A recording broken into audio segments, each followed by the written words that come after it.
Rise up in the morning, grab a coffee, check your fit. Hit the ground running, but try not to forget. There is a place where you can go to share some puppy hugs. Slow it down and listen in. Have some caffeine with your friends with Java and Jugs.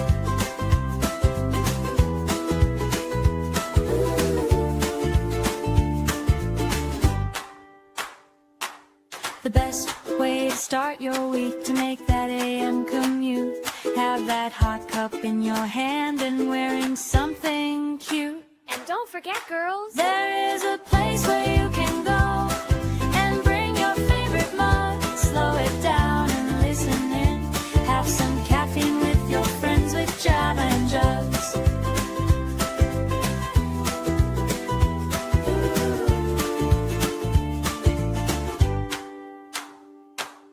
Rise up to the day ahead, find a place to sit. We saved a special place for you, so try not to forget. There is a place where you can go with sugar, cream, and love. Slow it down and listen in. Have some caffeine with your friends with Java and Jugs. Careful, it's hot.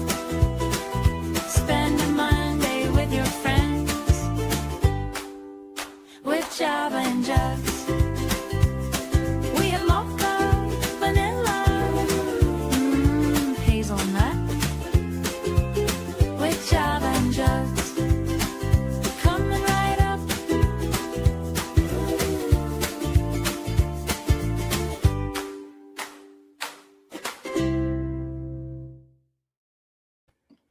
Good morning, everyone. It's Martin Luther King Jr. Day in the USA. It's been 364 days since the current administration here assumed power. Today, the regime is planning to invade Europe, the army is being deployed against the population, and federal agents are freely murdering citizens. The Black Panthers have returned. On last week's show, we learned about how to protest safely. Today, let's learn from the king himself how to handle state abuses of power and how we can do more than just make noise. How can we be effective? Welcome to Java and Jugs. Good morning. Welcome. Did everybody like the new intro? That Bree made that for us. Thank love you. that. That's so great. It was very sweet. Now I want to know what kind of coffee we each are. Who's mocha? Who's hazelnut? I'm maple Great nut value. Uh-oh. Oh, No. Kelly is like, nope, no coffee for me. Oh no, Kelly. Oh, goodness. No, I got the maple nut waffle latte this morning. Damn. Oh, aren't you Sounds special? so Canadian, It's Will. so good. It's so good. Your special treat for the week. Mm-hmm. Plus, I refuse to go to Starbucks, and Dutch Brothers they have. If you have a Dutch Brothers in your area, go to them because their low rewards thing at like 325 points, you get a free drink of your choice. And like you can get like a large that's like a drink that's usually like $8 for free. It's really nice. Coffee is so expensive anymore. Like to go out and get a cup. Get coffee for free. That's why I save it Like for Monday. even if it's like buy 8 and get the 9th, whatever. Just I will take all the free coffees. Mm-hmm. Good morning. Oh, Hawaiian blend. Thank you all so much for joining us. Words are so hard. It's Monday, folks. It's the most Monday that's ever fucking Mondayed. Oh my God, yes. Is it not like the Monday of all Mondays? I agree. It's the Mondayest Monday that's ever Mondayed. All right. Morning. It's not all bad though. For one thing, last night, Maya Atkinson, our friend from Bad Science Sunday, who sometimes joins us here, celebrated her 3rd anniversary on the YouTubes. Yeah. Next week, we'll be celebrating 6 months of doing this show. Oh, wow. 6 months already? Yeah.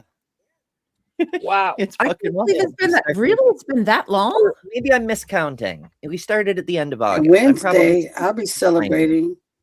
Let me see what else is there. Being And 30. also there's coffee. And also Jess, the wonderful ruler of asteroids, has designed 3 new breaks for us, which we'll be trying out over the course of the show today. And Chris from the Daily Atheist Morning Show, whose channel you may be watching us on right now, possibly, has designed a new website for his show with Ryan. And it tickles me. It's pretty interesting. So is that WordPress that he hates so much? That's right. Yeah. Well done for hating it. You did a good job, it Chris. starts out, we've got the banner with him and Ryan and the neon atom symbol, and also the phone number, because he's been trying to do a call-in show.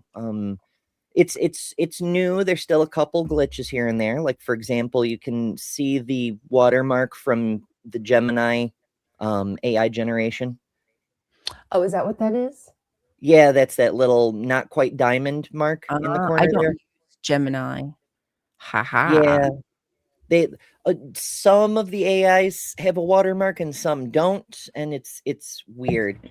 But as far as the layout, there's the current movie of the week, which I suppose ideally, I don't know for sure.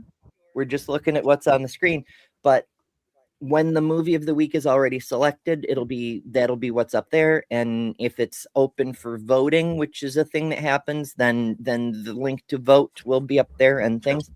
Merch, parodies. But the thing I really wanted to get to is the host descriptions. Ryan, of course, is a serial blasphemer, a singer extraordinaire, and a world-renowned heathen. Oh yes, true. Yes, very much And so. Chris is Love the it. amazing Super Chris, third-rate Can't get hack, better for and me. housebroken mostly. Third rate, you say?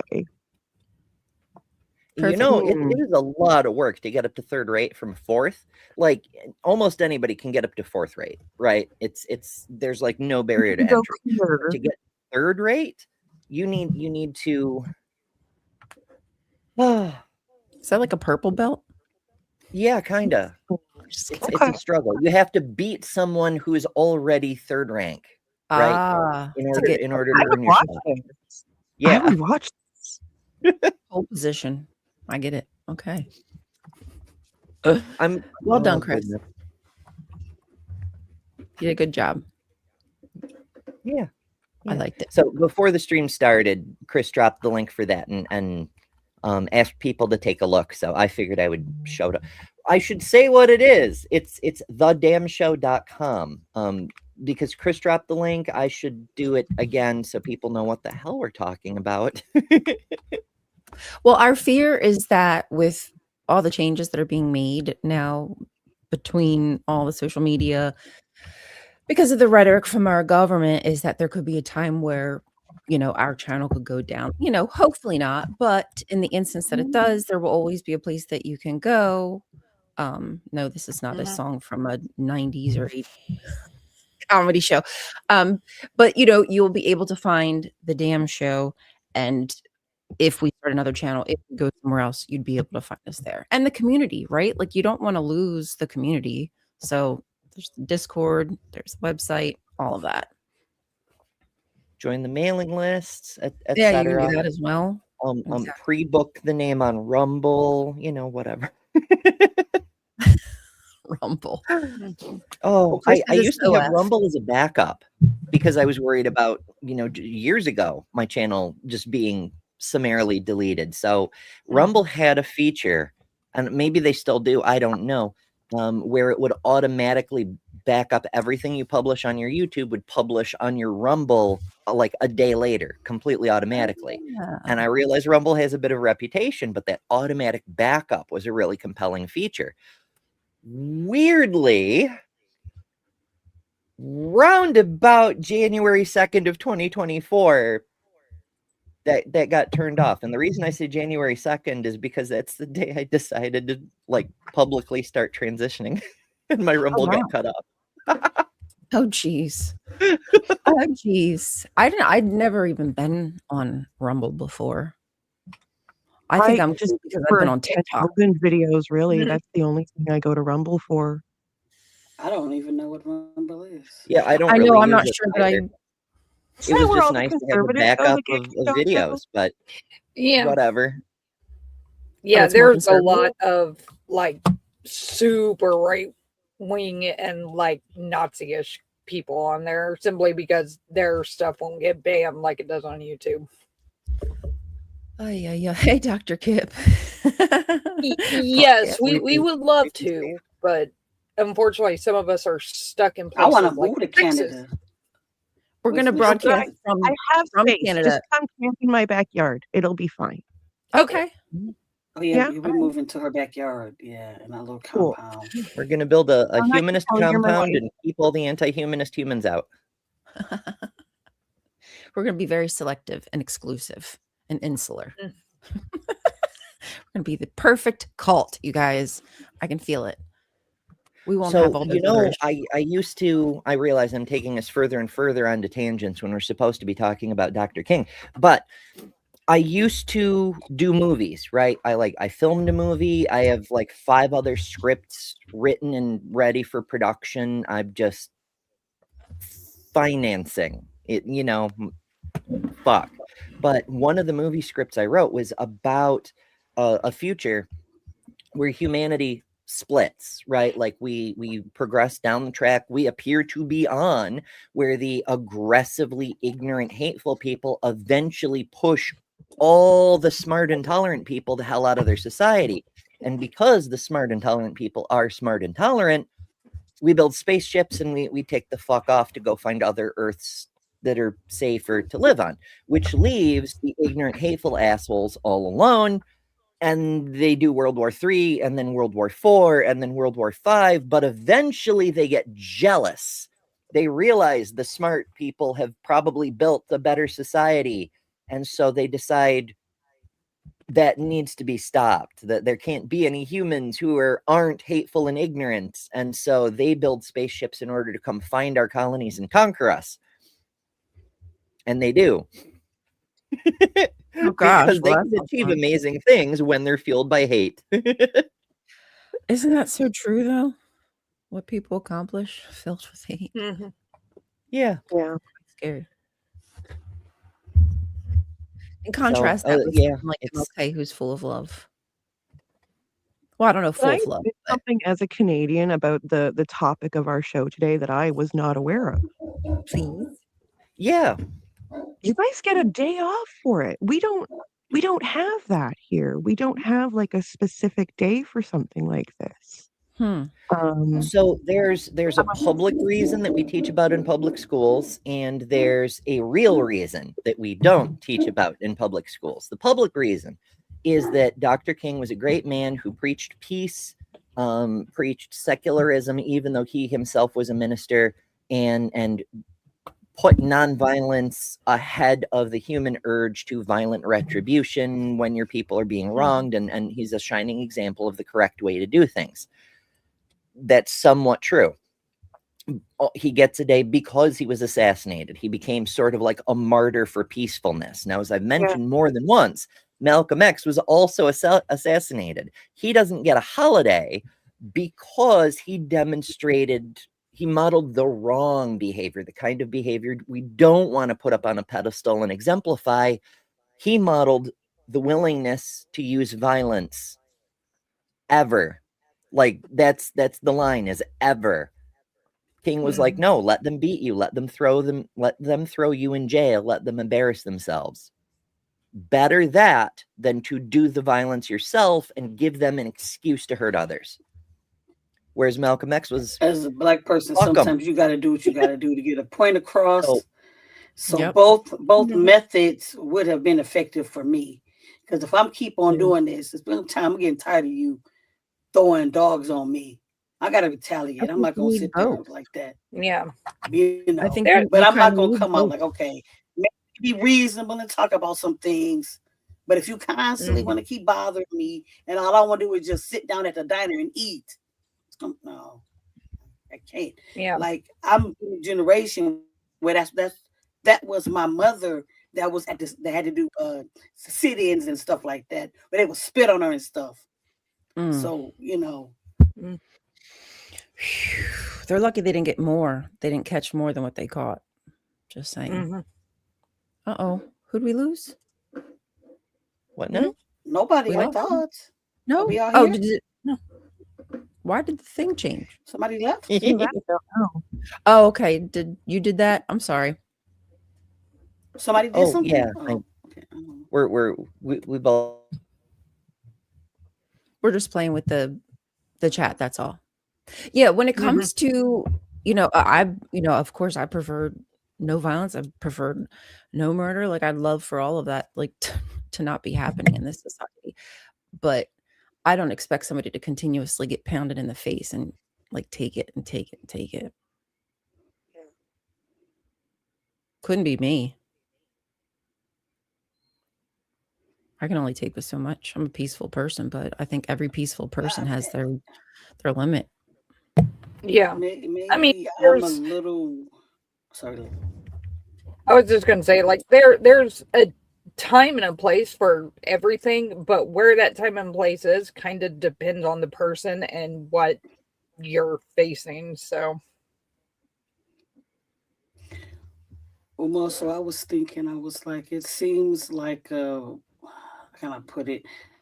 Uh Calling a kettle black because what did you do January 6th when your president didn't get in office? How did you act? So that just seems like, oh, but it's okay for us to just sit down and not do anything if we're wronged. yeah. Man, and everybody else. Yeah. Yeah, they're very good at pointing the finger and poking and prodding and doing the Darvo thing until you have no choice but to kind of react or put your hands up to protect yourself. And they deliberately put people into those situations. So that is the only thing that they can do is raise up their hands. And then when you raise up your hands, it's like, oh, well, Yeah. now they're being I'm violent. supposed to do is just be quiet as a black woman because if I say anything, then I'm the angry black woman. Yeah, they like to use that. Yeah. They Because I'm use that with, vocal, especially Jasmine Crockett. She's ghetto. yeah, they've been using that a lot. Like it seemed like that rhetoric kind of, at least in politics, right? Well, actually, I don't really remember hearing it too much in politics, but now with Jasmine Crockett and is it Stacey? But is she still in politics? Stacey Abrams?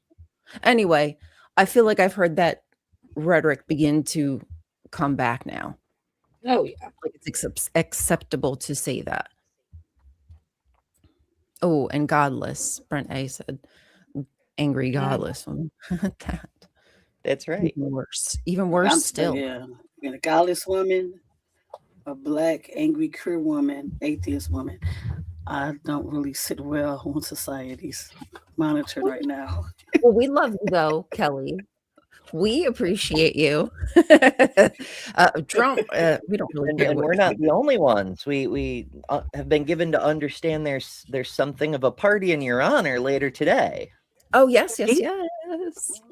Well, it's more for Martin Luther King. But I will have an after party where we're gonna laugh and talk. If y'all want to join, let me know. I'll give y'all links. But it's after party on my channel right after the stream. So if y'all want to come on, we're gonna hang out and now that probably do some stream games and laugh and talk. Mandisa's channel or is it Cam's channel? The Martin Luther King stream. It's the Black Non-Believers channel. Black Non-Believers channel. That's the one where we're doing the Martin Luther King tribute. Different topics on that. So I want to make sure we send everybody to the right place. That's what is it, 8 p.m.? I don't know. I never actually got an email about it. 7 to 9. You were invited, but you did not join. But 7 to 9. If you put my link tree in, it has Black Non-Believers website on there. the channel on there. But yeah, it's the Black Non-Believers channel. Oh, that's where it is tonight? Yep, Okay. 7 to 9. You have the email. It shows you what time you come on, and you're on with Lil and Seth. Mm-hmm. Thank you, Seth. Eastern Standard. I forget. In different parts of the country. And world, probably. I'm telling you, folks. I think everybody here. idea. I think everybody on the stream is in America. I think. Trying to think if anybody's out of the country. Jess isn't, nor is Skip. As what? You're not in America. I don't. No, I am not. No, I'm saying on the stream tonight. I don't think you're gonna be in there. Well, you are America, not U.S. United States, North America. She's in America. North America, yeah. Okay. True. No, like whenever anybody says a time, I almost automatically assume that it's Eastern, so it's an hour earlier for me. I don't know who you are, but thanks. I'm invited to barbecues forever from Larry. I don't know who that is, but thank you. If you can grill, then I'll come. Larry's car. How was your barbecuing? Oh, now we need That's to what talk I'm on saying. barbecue episode. I want to get that stuck off the bone ribs. Don't make me hungry, please. I haven't eaten yet. Well, I had a piece of toast. I know, me either. Hey, Kelly, how you feeling? Hope you're feeling okay. Yeah. No, you've been going through some stuff. Eat cardboard. I gotta show off my mug. Tasty my daughter cardboard. bought this for me like 2 years ago, and I just took it out. Oh, I was so like, let me drink out of my mug. Was it Baby Yoda? Yeah, it's Grogu. Yeah, baby Goku. Yeah. Love that. Yeah, that's a big mug. He's been partially decapitated. Cussed me out because I haven't used it yet. Drinking his brain. Brain juice. Have you ever had brain juice? It's not as good as bean juice. No, I don't know what that is, and I'm afraid to ask. But I'm out of mine now. Well, I know bean juice is coffee, and I kind of have. I'm alluding to one of the new breaks. Bean juice. Okay, in fact, we should let people check. We have 3 new breaks to do over today's show, and we'll let y'all decide which one is the best. But we'll start with the one that mentions bean juice, because why not? And that's about 3 minutes. So yeah, we'll hit that, and then when we come back, we will talk a bit about what we can learn from Dr. King. Yay! This bio break from Java and Jugs is proudly brought to you by today's completely real, definitely legitimate sponsors. First and foremost, caffeinated bean water. Because without coffee, skepticism becomes maybe later. Critical thinking becomes after a nap. And suddenly you're halfway through a YouTube comment wondering how you got there. Caffeinated bean water. Bitter, reliable, just like your best takes. This segment is also sponsored by Bras That Understand. Bras designed for women who sit forward into microphones, gesture aggressively while being correct, and refuse to apologize for existing in 3 dimensions.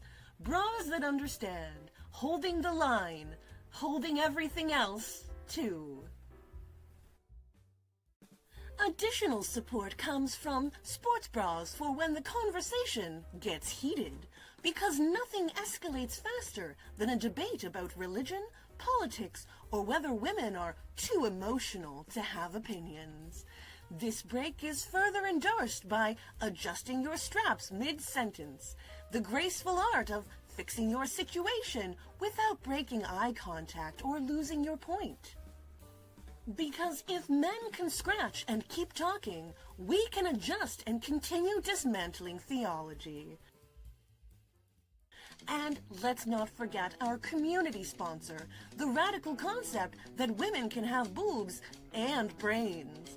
A shocking idea to some, a daily lived reality to us. Here at Java and Jugs, we believe you can enjoy coffee and evidence, cleavage and constitutional literacy, humor and serious conversations about the systems that shape our lives. We're taking a quick bio break. That means refilling mugs, stretching legs, appeasing gravity, and preparing to come back with fresh caffeine and even fresher skepticism. When we return, we'll be doing what we do best, questioning gods, side-eyeing bad politics, and proving that women don't need divine permission, modesty lectures, or sponsorship approval to speak. Java and Jugs, fueled by coffee, supported by bras, sustained entirely by audacity and critical thinking. Stay right there. We'll be back after this completely secular, absolutely necessary pause.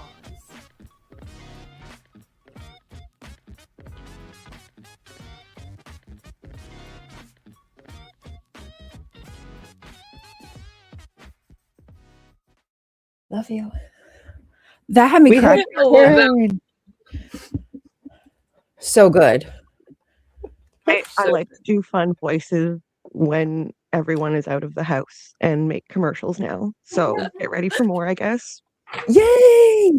You have the perfect voice. I love your voiceovers. Well, it's not just the voice; it's the timing. Like Yeah. the first Yes. part where you'd be like, you could have boobs and brains too. Mm-hmm. I love it. I love the sarcasm. It's Yeah. perfect. Yeah, I was cracking up. Thank you.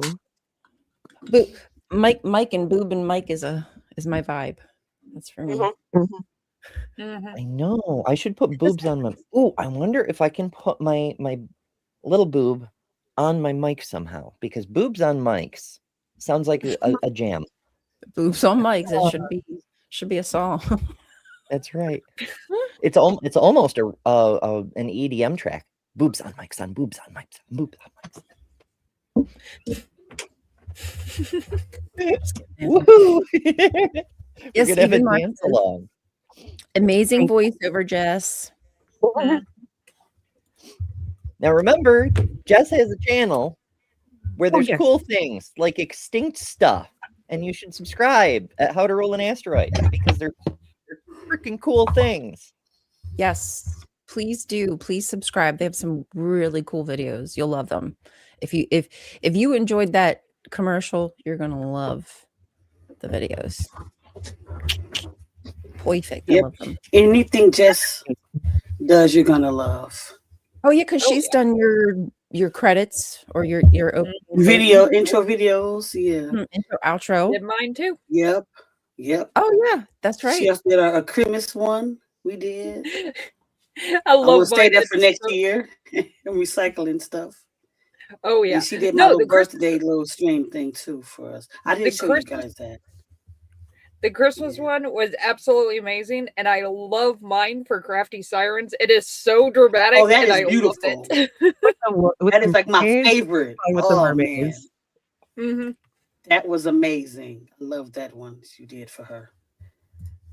Just is No, I amazing. like them. I want to help as many people as I can, and I like being creative. So it's a good Remind outlet for me, me. because I have Oh, an yeah. idea for you that I need a I'm commercial. glad that you helped me, and I'm glad I know you. It's who you know. Thank you, Ark Counter Protest, once again. Yes.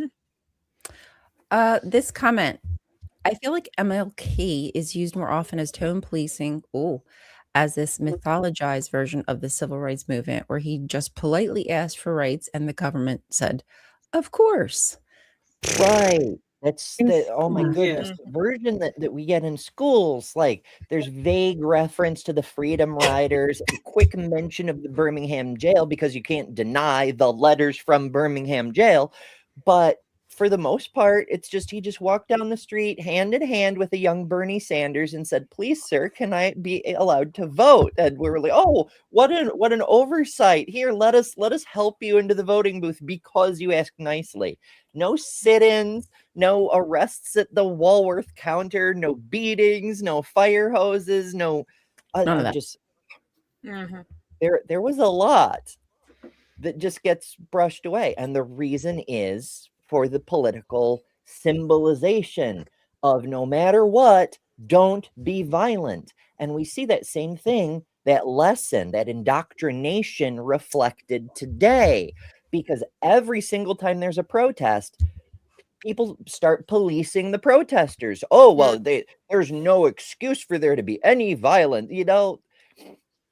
That's not how anything has ever worked. King was a proponent of nonviolence, but that doesn't mean he said never violent ever. That's not reality. That's not what really happened. Yeah. And to hold the present protests to the standard of a fictional past is never going to work. Exactly. And I believe that he understood that, okay, he may not have been a proponent of violence, but he understood that the reason people reacted, that they may have gotten violent, is because they were facing violence every single day. And that's what they ignore. They were facing police brutality. If we think it's bad today, I'm certain it was terrible then. And they were bombing people, burning cities. You know what I mean? So, they don't want to admit that. They don't want to talk about the cities that don't exist anymore because they put them underwater, or there's now a park built on it. I'm talking about Black communities. So I just think it's unfortunate that I agree with that they've kind of mythologized him and just piece out everything that he said. Again, I'm not saying that he was a proponent of violence, but he understood. He understood how people were being treated and why they would, could only take so much. Yeah, and he was under a great deal of violence himself in different sorts of ways, not just being in Birmingham jail, but he was being pursued by the FBI for most of his career as a public speaker. Yeah, they were following all kinds of dissidents and undesirables. Jason Jacoby points out the opposite of nonviolence is what has been going on in the Middle East for centuries. This isn't a black and white thing. It isn't either no violence or all violence. As Jason correctly notes, what King wanted was to give people a chance for peace as opposed to open war. But that's not to say total docility and no resistance. That's not what King did. He brought 1 million fucking people to Washington, D.C. to be loud and clog things up. Make them carry us away, kind of thing. So let's start, I suppose, with the FBI and state surveillance. Yeah, because the state that was to me like a big part of what I wanted to talk about today is the state surveillance. How they're the ones attacking people like MLK and other activists because they specifically do garner so much attention and are able to motivate the people, and that is what terrifies the government. Anyway, good. I'm glad. Yeah, people in the streets.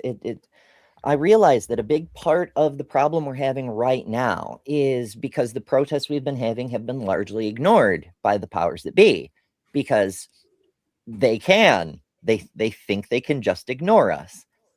The reason that's dangerous is because the protests with people just making noise are a warning. Do something different or things will continue to escalate. You can ignore the warning and say, oh, they're just being noisy. What are they going to do? This is the let them eat cake moment. This is the moment when you can pause to reflect and change your ways before the guillotines come out. So 50 years on, state secrets and surveillance still. and this is from 2019. It's a little ways ago, but at that time, 17,000 pages of FBI files dealing directly with Dr. King remained classified. Why is there classified information Still? about a citizen Mhm. who is hailed as a martyr for peace? What's up with that? What's going on with that? So this article's originally from The Hill, 51 years ago. The greatest civil rights leader in American history. What's that? That seemed funny because Trump started talking about that when he talked about the Epstein file. That's when he brought that up. I'm gonna pull out the secret files on King. That just seemed, I don't know, weird to me. Yeah, like why does he have secret files on King? What's going on with that? It's I looked it up and it says that back in 2025 that hundreds of thousands of documents were released, but there still are some that remain under seal or partially classified. And I'd love to know what that is. Yeah, he was Incriminating releasing people? everything he could think of to distract from Epstein. That's right. I mean, we already know that J. Edgar Hoover had an agenda of certain people that he was targeting. You know, King, JFK, John Lennon, these people that were targeted by him. So he had an agenda. Well, he'd been targeting people for various reasons, trying to shape politics instead of just enforcing law since the middle of World War II. What had Hoover especially on edge was the FBI's failure to prevent the Kennedy assassination. They'd been watching dissenters and undesirables for decades at that point. And here was Lee Harvey Oswald, an active, open communist sympathizer who had already taken a shot at a General Edwin Walker. But they just completely dropped the ball, and he nailed the president right under Hoover's nose. And so Hoover had a lot of egg on his face and was very, very motivated to keep other undesirables under wraps, even though he'd completely missed the fucking point. It's a whole thing. It's a whole thing. Yeah. So when the select committee, the U.S. Senate has its select committees. That's a whole thing too. The Select Committee on Assassinations issued its final report on the murder of Dr. Martin Luther King Jr. It noted that the Department of Justice failed to supervise adequately the Domestic Intelligence Division of the Federal Bureau of Investigation.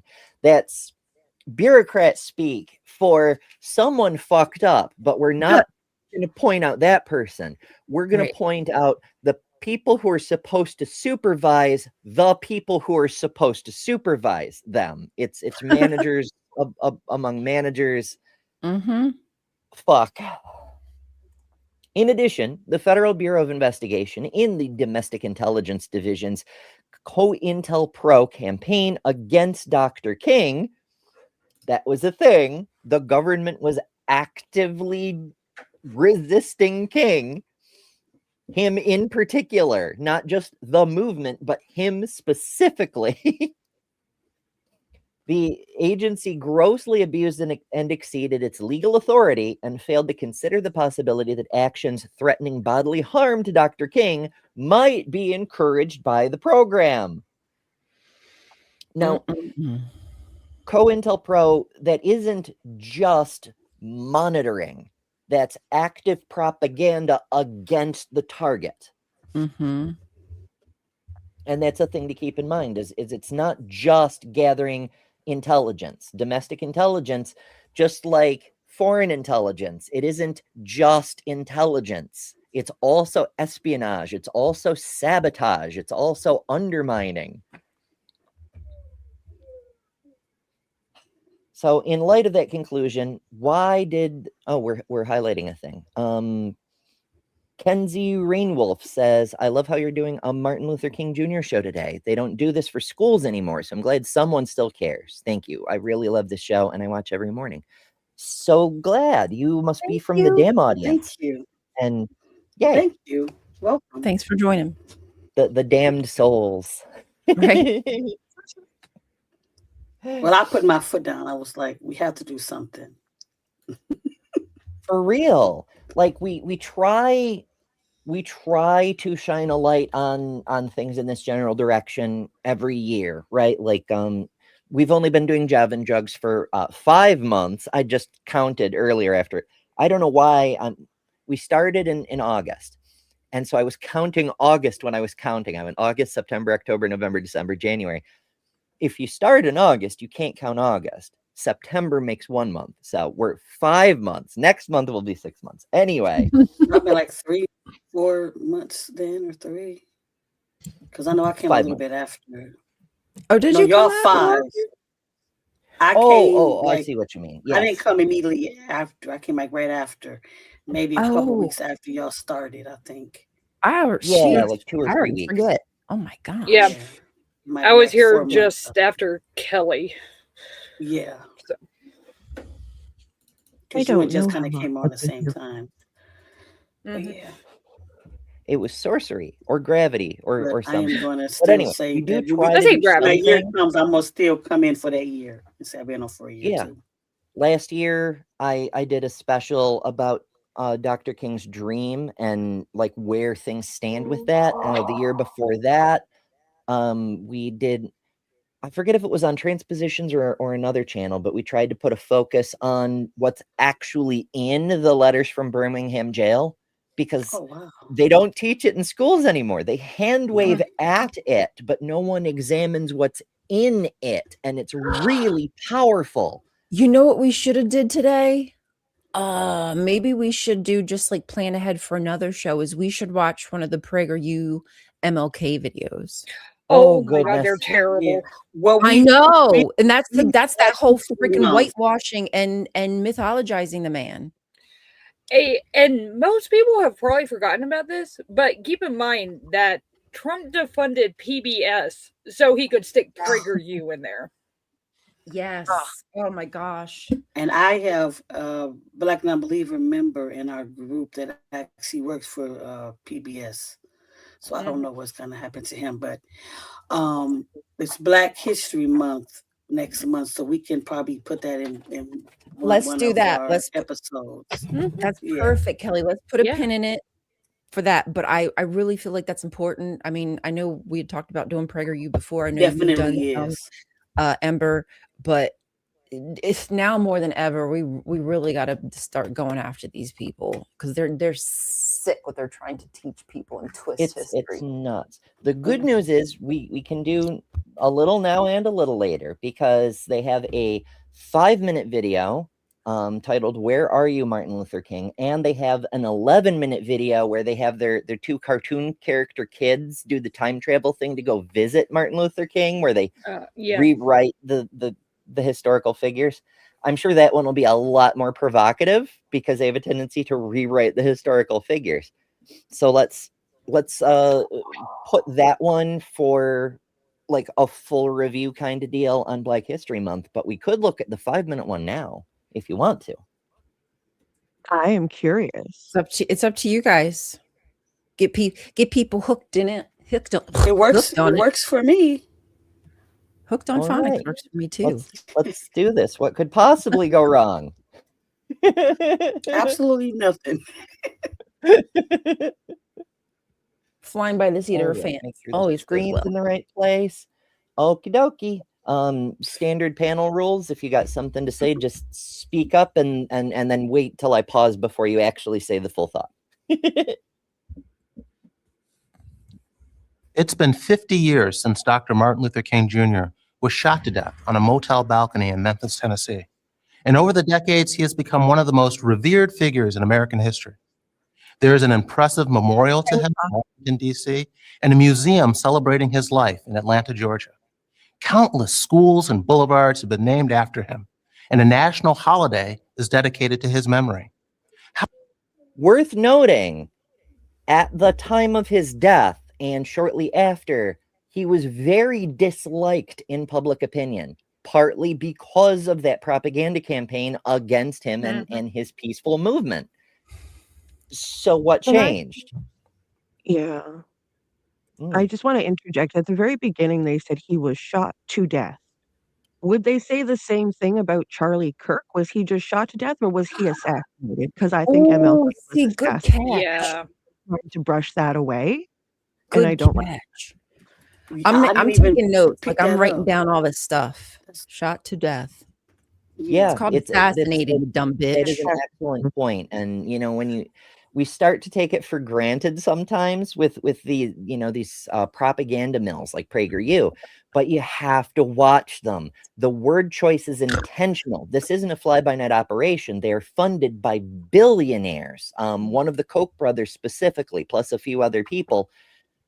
Every word is carefully selected and run through an approval process before it makes it into a video. So when they say shot to death, it's because someone already proposed assassinated and they shot it down for rhetorical reasons. Mm. How is it then that so much of his legacy, what he hoped to pass on to the future, has been lost? Note on I don't know this person in particular. However, the Manhattan Institute specifically is a far right-wing conservative think tank closely affiliated with the Heritage Foundation and known to the Southern Poverty Law Center as a hate group support group, which is to say Wow. most of their I efforts was like, go yeah, pick into the only black guy supporting they hate had, huh? groups. Mm-hmm. It's wild that they have They're a the only person of black color on guy. staff because that they're on purpose. doing their best to exterminate brown people Mm-hmm. by proxy. On purpose. That's what I was looking at. Like, Using King him as, wanted equality under the What's that? no, I just said using him as a tool, as a pawn. Well, yeah, that's the thing. There's members of every I was about to marginalized say community token. who work with the oppressors. Yeah, the I'm not going to use that tokenization, word. and they get paid. They get paid, they get some protection. They're going to be the last ones into the gas chamber, and that's good enough for some people. Yeah. Under a hyper-capitalist economy where it's either serve or starve, some people will kiss the ring, lick the boot, suck the dick, whatever the case may be. Yep. Mm-hmm. Live to see another day. Some people are eager to do it. law and said famously that people ought to judge one another based on character, not skin color. But he also believed that blacks had an important role to play in their own advancement. The black civil rights battles in America are now over, and King's side won. The best indication of that. Notice the Wait. framing. The battle Wait. for equal rights is over. There is equality. It's done. It's over with. There's no more racism. But also the framing, the emphasis on blacks have an obligation to make things right for themselves. Holy shit. And King's side won. Propaganda. PragerU, they Yeah, they won, so Everyone knows everything's it's fine now. propaganda, so Why they are don't you try to hide it. complaining? Yeah, Mhm. exactly. May be that King has had no real successor.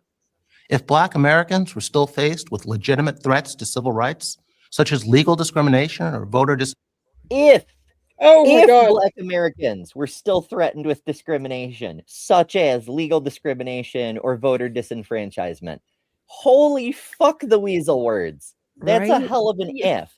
Now, Right?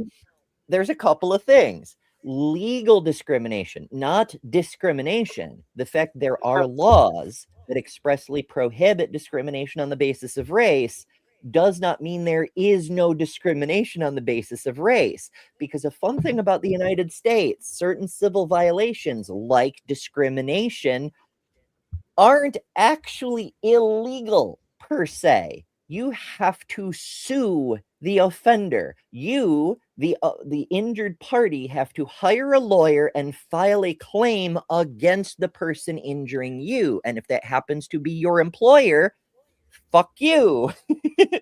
Yeah.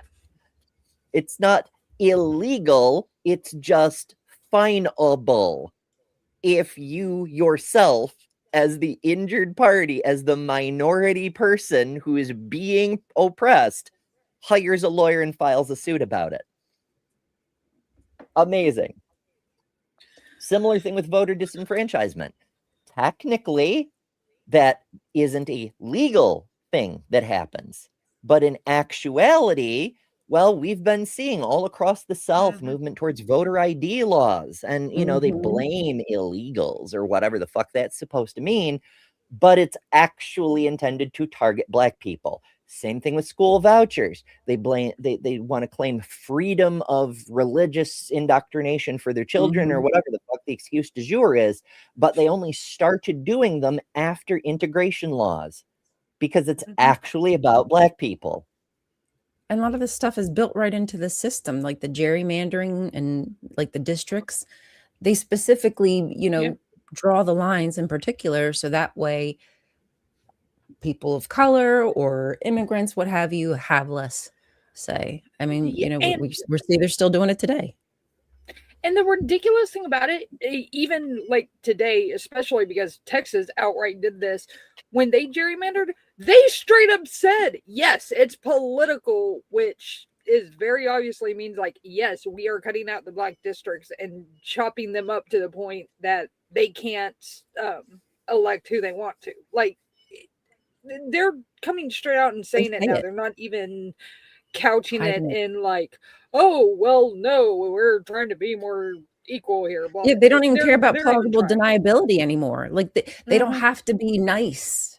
It's almost like niceties are out the window. Trump has stripped that veneer and they can just straight up say the nasty stuff. We want these seats because we don't want Black people. We don't want people of color. We don't want immigrants having a say. End of.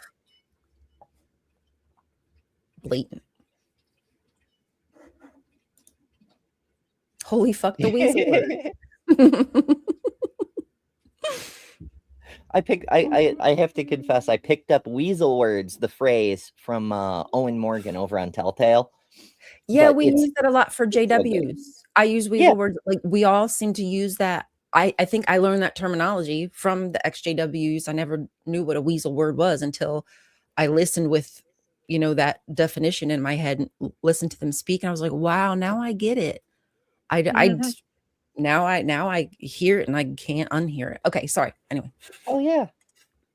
Enfranchisement. It's likely that leaders of King's caliber would have emerged to carry on the fight.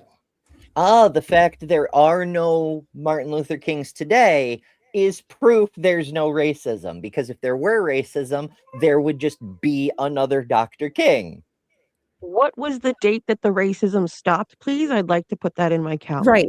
And are they are they so unaware of all the, oh man, and I feel terrible because I'm like all these cool like Black activists, and I can't even think. There's this one woman, I know her name is Kim, and I just can't remember her last name, but I just remember some of the stuff that she was saying one time, and it just really, really struck me. But there is nobody else.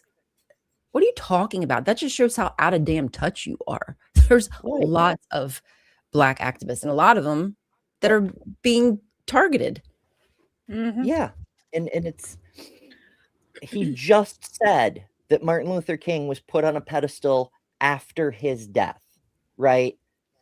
That's how they opened the video. The fact that there isn't a Martin Luther King now. Martin Luther King wasn't Martin Luther King now when he was alive. They did everything in their power to hold him down, dismiss him, you know, paint him as an un-American traitor, spreading dissent and doing the work. Even if he's not a commie himself, he's doing the work of the commies by making America weaker, by being dispatriotic and all that shit. Like, oh, just quickly, Ember, I'm sorry you said that. And it just, I was just trying to like study up and brief myself on the, you know, MLK history and whatever. I was listening to a bunch of interviews, like news interviews and stuff. And it really struck me the same kind of questions they were asking MLK. I feel like they were asking today of Mom Donnie when it came to like socialism and communism and infiltration. And I was like, oh my gosh, like it is parallel. Like obviously they're different people with, you know, different directives and whatnot, but just the language that these news journalists we're using is just reminiscent of the same stuff of how it was put to MLK. And both, let me say, handle it very well. I'd have stumbled, but very well. So that word just kind of reminded me of how they still continue to try to act like it doesn't exist and put all the blame onto MLK or Mom Donnie for speaking up. Like, how dare you? How dare you point out the See, audacity? you got now, when it comes to the fighting for the rights, you have, like, it was one, like, people are doing things a little differently. Like, they're approaching, they're coming in, like, somebody comes in and says something racist on the stream. A lady drove like 3 hours to confront him. Another situation where a man found out where he worked at and confronted his job, but a man got fired. So no, we're not doing like marching and stuff in that sense, but we're doing little small things because we're gonna get you where it's gonna hurt you.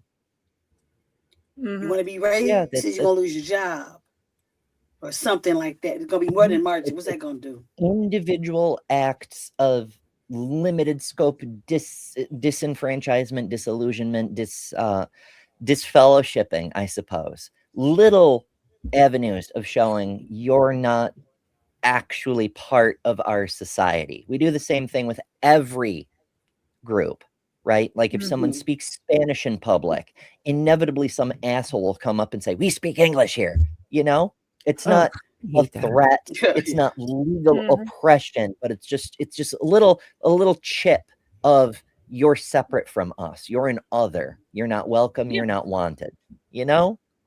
And we do it with every group. We're so fucking insular for the greatest, freest, richest country on earth. It's almost like there's some kind of stress being forced into the population by some entity that wants us divided and scared and hateful for some reason. I can't imagine who that could be, though. Yeah. Right. But why is fear? Why is fear their driving motivation? Their number one platform is fear and division. Sorry, because they know that their actual ideas are not going, that they're not going to go over well. Yeah. If presented exactly like if presented truthfully. So they have no choice but to build their movement on fear and hate. Fear and division. Exactly. Yeah. And also minimization. Another reason that King was held up is because his image could be whitewashed to the point that it became useful. Like the Million Man March. That was remarkable. I cannot emphasize how difficult it was to get 1 million people to Washington, D.C. in that time. Like it's hard now because people can't leave their jobs. They can't afford the travel, et cetera, et cetera, et cetera. But because of King's precedent, it's being presented in the media that if you can't get a full 1 million people, your protest doesn't count. You know, it's a tiny protest. No need to pay attention. Yeah. Unless it's January 6th, of course. Right. And then it was a protest, not a riot. Oh, yeah, that definitely was not a riot. Peaceful demonstration. Yeah. Peaceful demonstration, yeah. Law-abiding it was citizens. like a lot of people. They were just using their pictures and video. They were just using. Hell yeah. So they had the videos and stuff on different social media of video.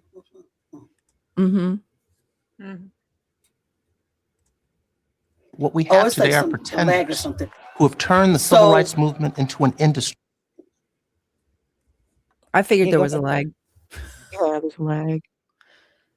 Yeah, because I'm like saying something and then the stuff played. I don't know what's going on. So that the Facebook and stuff, and they were talking about the protest that's going on about the ICE. And people's in the comments saying, "Oh, it's only 100 people there. That don't even count." I was just like, it does, because they were doing it all around the country. Right. What does the number have anything to do with it? A lot of them have broken out just instantaneously. Like I know one of them, it was because the people showed up at somebody's door and then neighbors saw what was happening, that they were trying to drag people out of their homes, Yeah. and so the neighborhood came around. That Yeah. wasn't planned, and there might have only been Exactly. 20, 50 people there, but these were people who weren't prepared to come outside and protest. They're coming out Yeah. because they're like, oh my God, this is my neighbor. This is like the person who babysits my kid. This is the one who like drives my grandma to the store when she has time, so like Yeah. it's really sad that they're destroying communities, and they don't even care that they're upsetting communities. Like that's No, they actually do delightful care. to That's them. the goal. Yeah, That's yeah, the right. worst You're thing about it. yeah, Exactly. I do that all the time, but you're exactly right. This is deliberately and intentional. Yes. Yee. All right, I love having the chat on screen, but it makes it hard to see everybody Oh who's yeah, I on the didn't even think side. about it. Yeah, take it down. Sorry. All right, there's another point, is the framing in the corporate and now state-controlled media about which protests get attention. For example, this is in the UK, but there's a similar political trend going on there as to what's going on here, which is there was a huge protest for trans rights last summer, possibly the summer before. Time is mushy in my head these days. But they had over 100,000 people. It was by far the biggest protest in that part of London ever. Wow.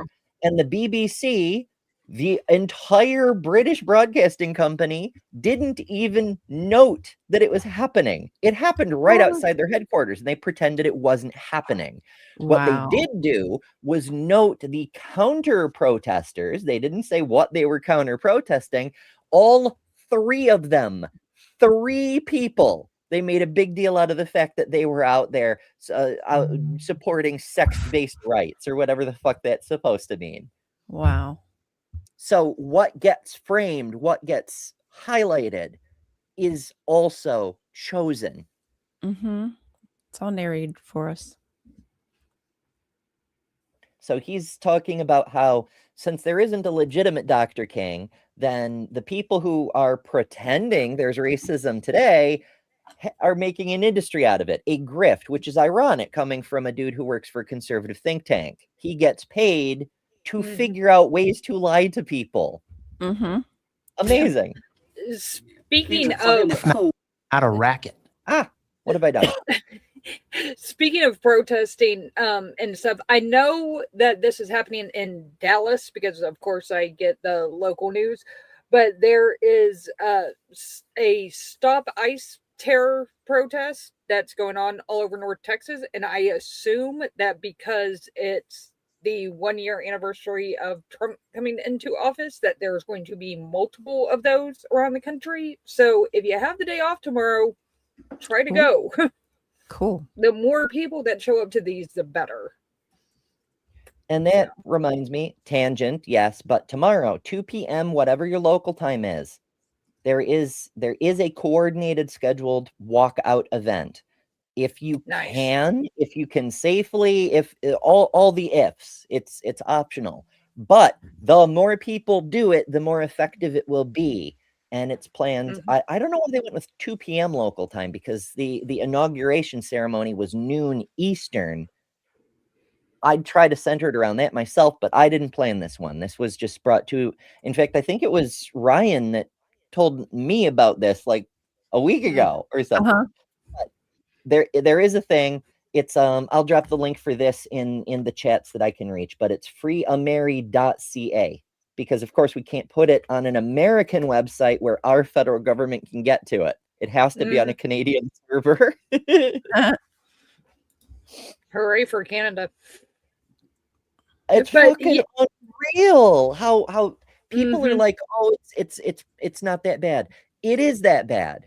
It is. The level of state media control, the censorship in the US, like, we're not just erasing government websites that happen to mention Black people or happen to mention trans people existing.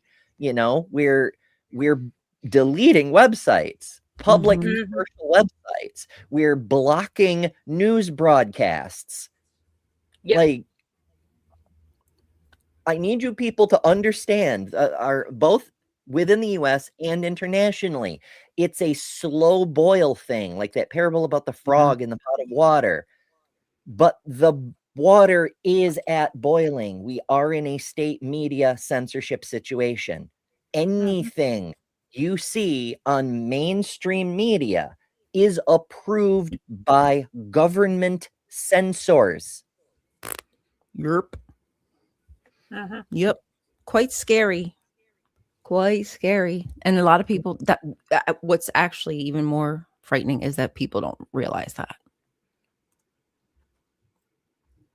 Very Yeah, much I mean, so. we expect it from CBS because we're aware of the takeover by Barry Weiss. So we know they're just full on Republican, full on bootlicking, full on state media. We're aware of, I mean, Fox News has always been pro-billionaire. That's why it exists. But other networks like ABC, for example, I realize not many people watch legacy media in the first place, but if you watch an ABC News broadcast that has anything to do with anything that's a political hot topic, you'll notice they choose their words very carefully, and they will utilize phrases that are very cumbersome. There's a reason for that. It's because there are state censors watching the broadcast, and they will be penalized if they use the wrong construction of a sentence. Everything's under a lot of scrutiny right now. And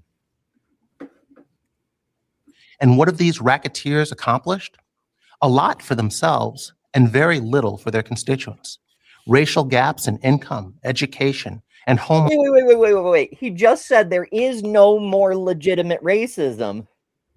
And then he turns around and says that these wannabe civil rights leaders aren't achieving gains in actualizing equal rights.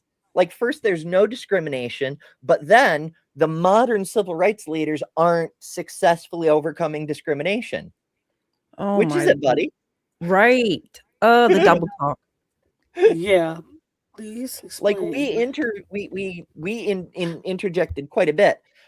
We're not even 90 seconds into this video. He has talked out of both sides of his mouth in less than 1 minute. Ownership were narrowing in the 1940s, 50s, and 60s. But after King was replaced.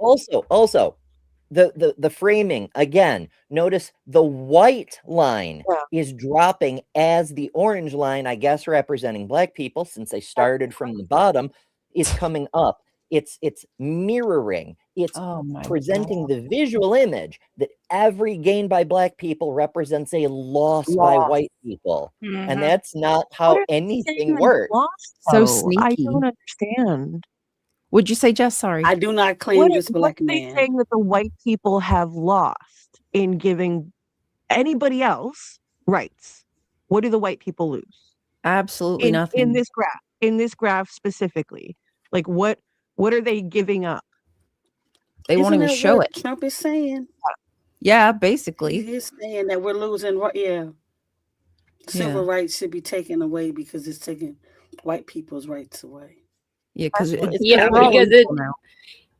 because white people are losing their rights to be openly racist.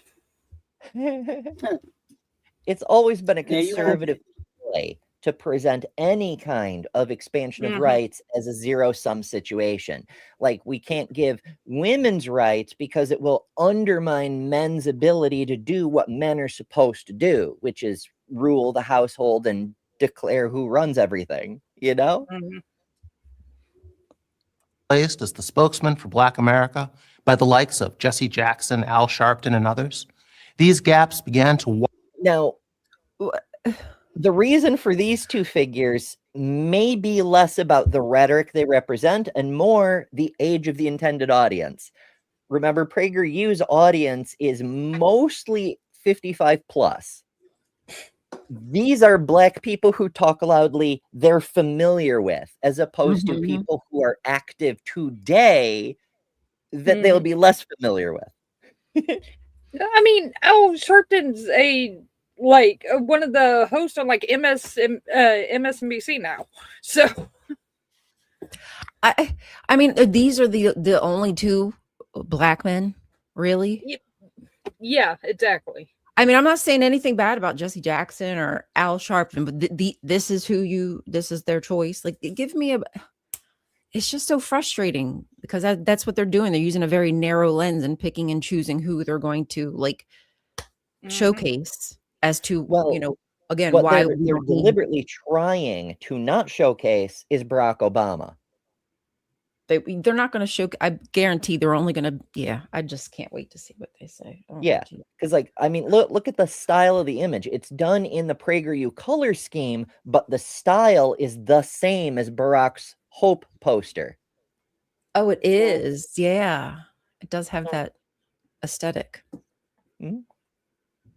Biden in the 1970s, 80s, and 90s. This suggests that the racial disparities that continue today aren't driven by whatever racism that still exists, despite.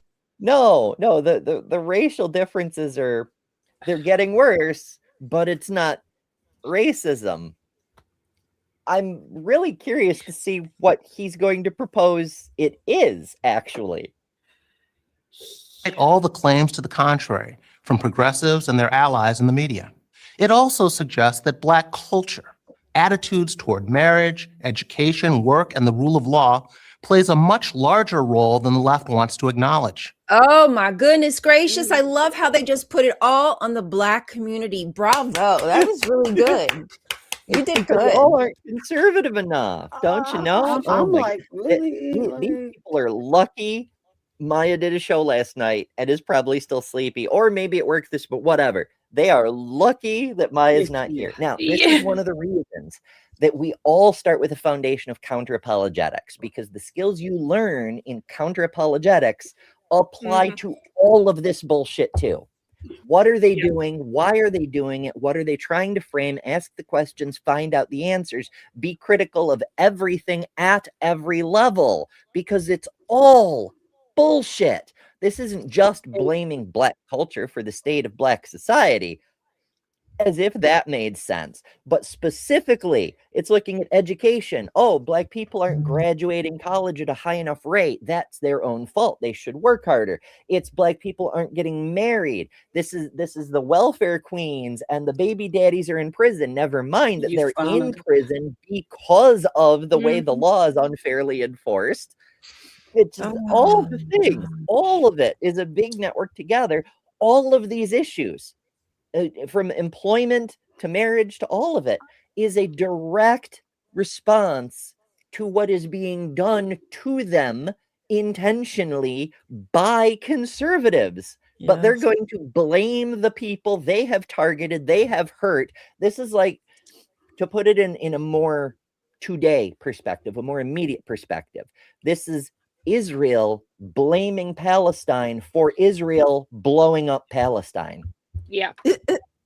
Exactly. It really is. They don't want to address the disparities, what they've done to people to get them in this predicament. They don't want to address that at all, because then that would point the finger back to them, and they want to escape blame. They just want to be whole victims. That's it. But now you understand why they needed to have a Black speaker on this video. Agreed. I'm gonna show More you marches guys won't in address our private fatherless chat. homes. Fatherless homes. You're gonna put something in the private chat, you said? I have a Facebook. We have to work with at our job, and some of the things that he's saying, I'm really like, are you fucking kidding me, dude? And he sounds like this guy right here. He's younger, well, a little younger than me, like in his 40s or something like that. Some of the stuff that he says, I'm like, I don't understand. But I just got to show you guys what he's saying. And I'm going to unfriend him because I don't see the reason of some of the stuff he's saying. But it sounds like this man right here. Ugh. Shudder. It's fucking wild. Oh.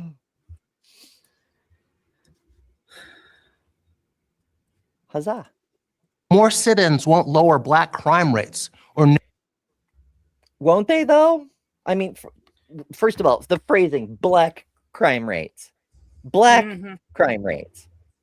Yeah, he just basically went on to say that it's the values of the Black community, basically, and the crime rate. So basically, they're committing a lot of crime, and that's the problem. Only Why, us, like, they're not though. getting through school and graduating and getting better jobs or what have you. Nobody else did crime. Only the black people do crime. Oh my God. That's right.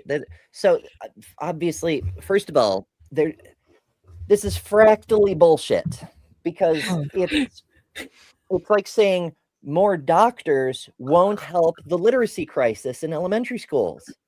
Well, no, because that isn't the thing for that problem. That's Right. a solution to Yeah. a different problem. What are we doing here?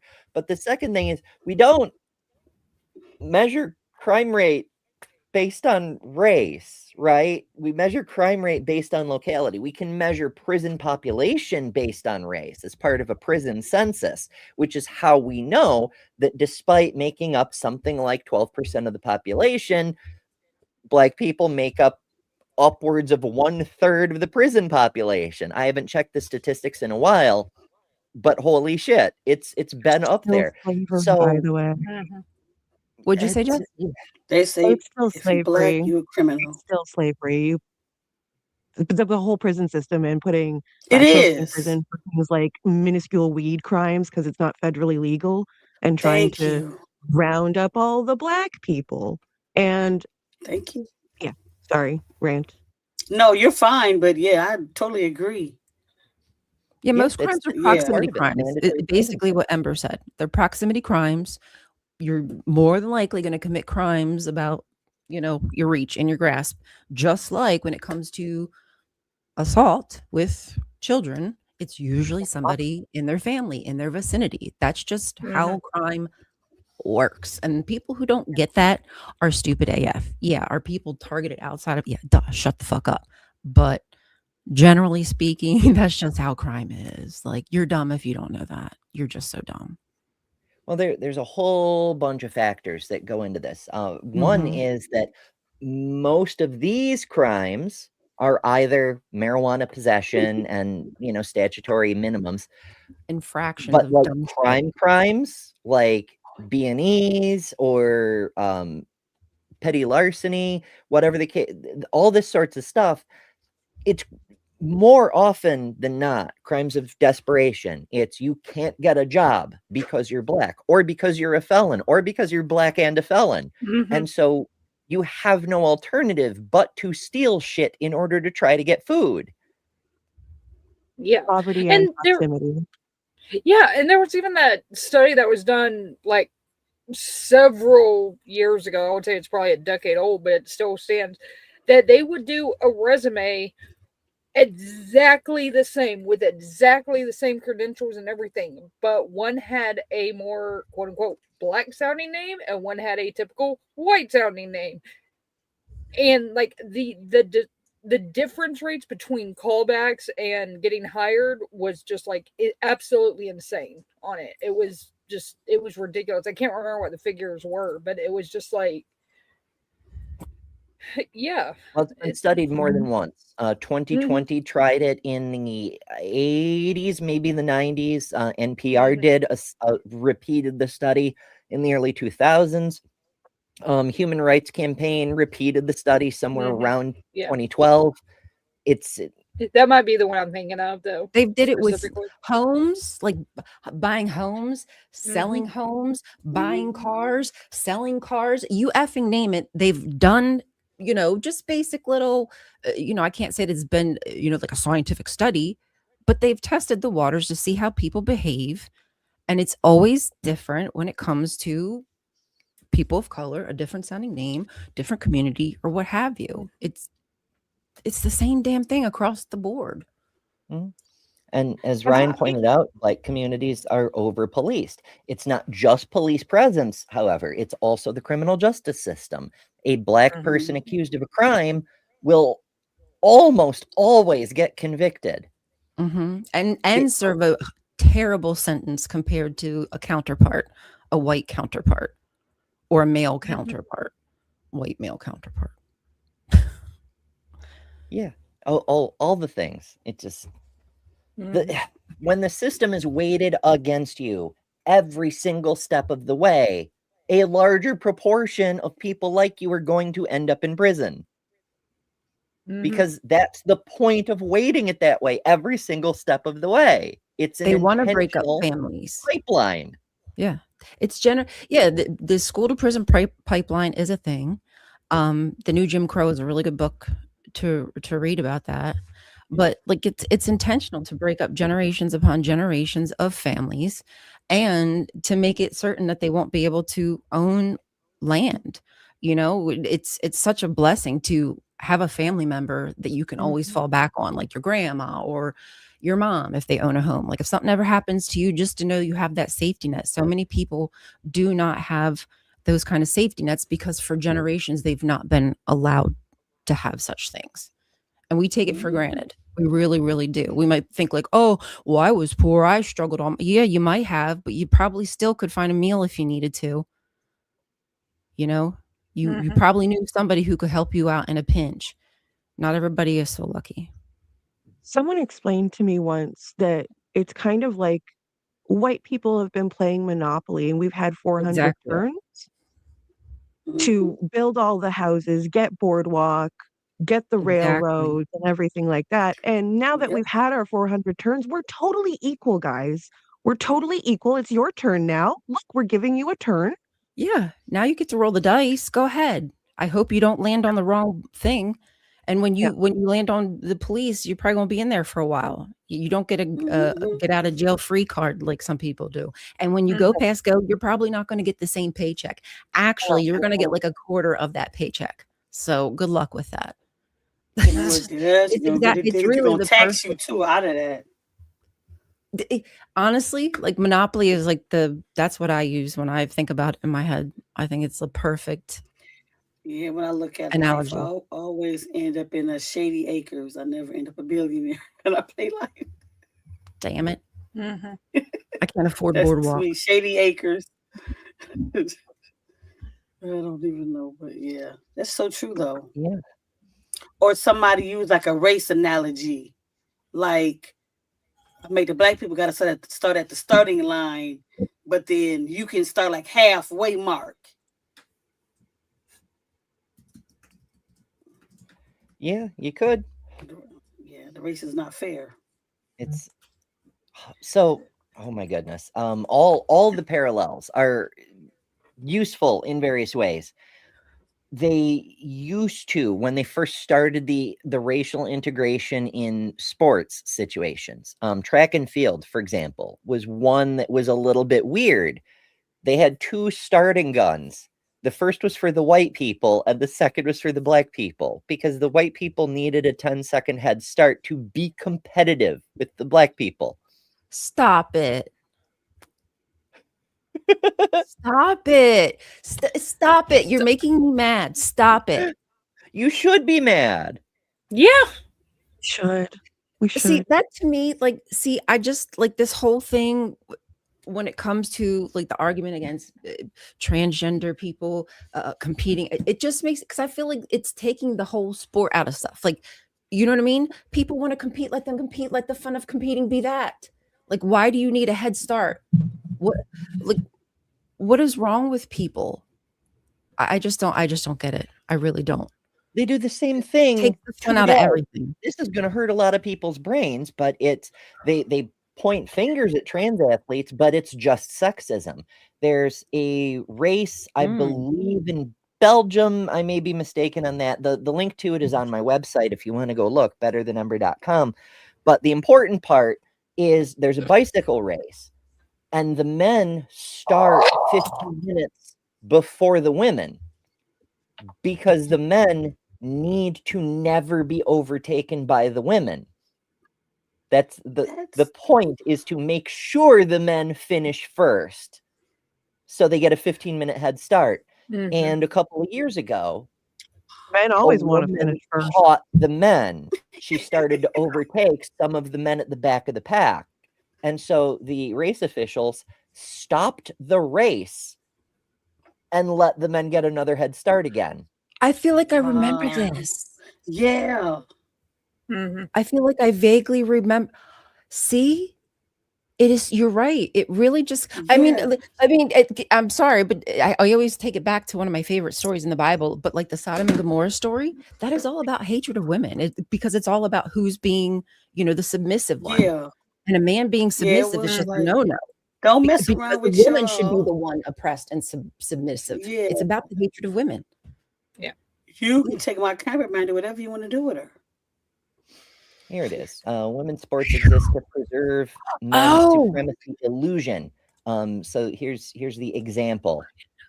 Yes, Belgium. Hey, my memory's working this morning. It was 2019. It was a few years ago. I should probably make a duplicate of this page because it's CBS News and it's only a matter of time till they start sterilizing their archives. Maybe they I'm already sure it have. would I be. don't know. Yeah. But Yeah, suffice it to say, yeah, as she approached the male riders, the race's official Twitter account called for the neutralization of the women's race due to the very slow men's race. So they stopped the race because it's so much more important that they be able to always say the men always finish before the women.